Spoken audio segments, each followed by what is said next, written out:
Hey everyone, today we're diving into how to master the collection events in Goodgame Empire. In this current version, we're collecting tea leaves, and the strategy here is all about building up points early to take full advantage of the compounding effect on your points.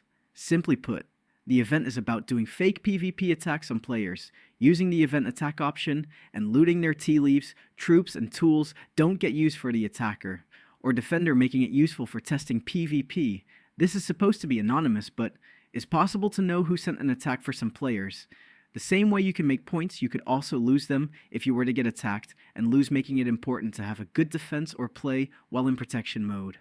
To rack up points, you need to attack players within your level range.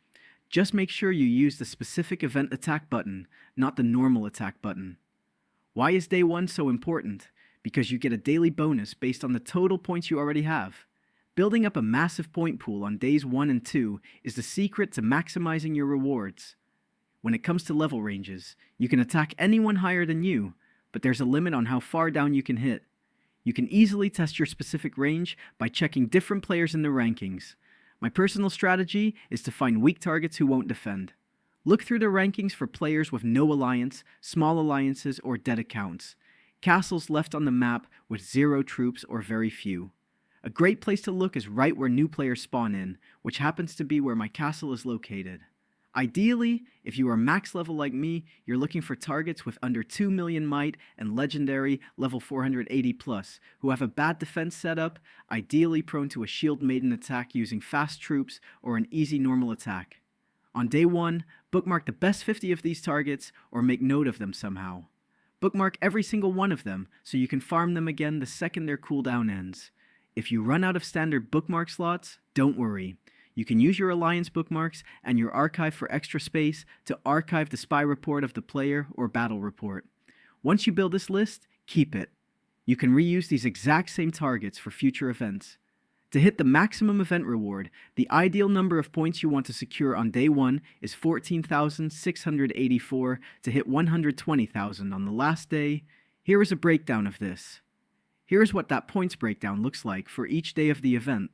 I have made a chart to show this increase, showing why it is important to make points early in the event. To speed things up, the Hall of Legends talent Impatient is a lifesaver, since it reduces the cooldown time until your next attack. This only applies to legendary level players, as it is a Hall of Legends ability reducing the cooldown by up to 20% at its max level, meaning you have 2 hours 23 between attacks as opposed to 3 hours. Pairing that with commander heroes that have a cooldown reduction effect can prove to be even more effective when tested. One of these paired with Impatient reduced the time even further to 2 hours.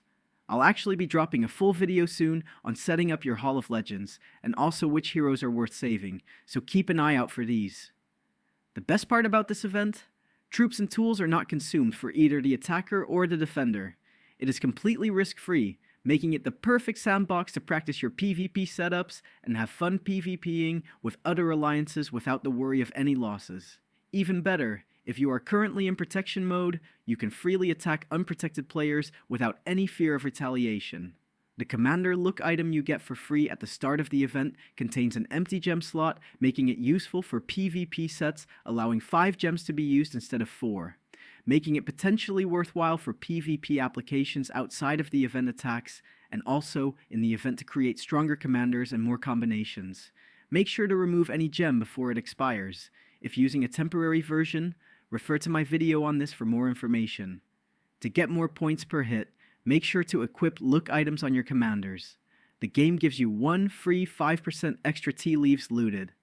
Commander look item every event as a gift, and you can buy 10% versions in the event shop for just under 1,700 rubies that last 24 hours.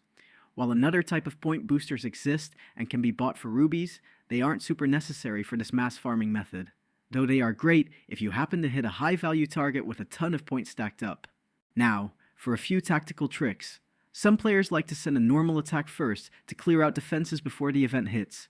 Personally, I find that a bit distasteful, but it is an option. A clever trick, if doing PvP or war that happens during this event, is to time a normal attack to land shortly after your event attack. If the player tries to ambush you, your real attack won't connect with the defense. Only the fake event attack lands as it triggers the attack cooldown, meaning you lose absolutely nothing, but but if they do decide to defend, both attacks will connect, as there will not be an attack cooldown preventing a second attack or additional ones after this. Finally, don't forget the event shop, especially at the end when extra items become available. Years ago, they used to sell incredibly cheap decorations and cool permanent look items here with gem slots, so always check what's in stock. If you found this guide helpful, share it with your Alliance members. I read and reply to every comment, so let me know what topic you want me to cover next. Don't forget to join our Discord community and check out the GGE subreddit linked in my bio. I will make a post with the strategy, graphs, and any updates there linked in the description too. Thanks for watching, and I will see you in the next one.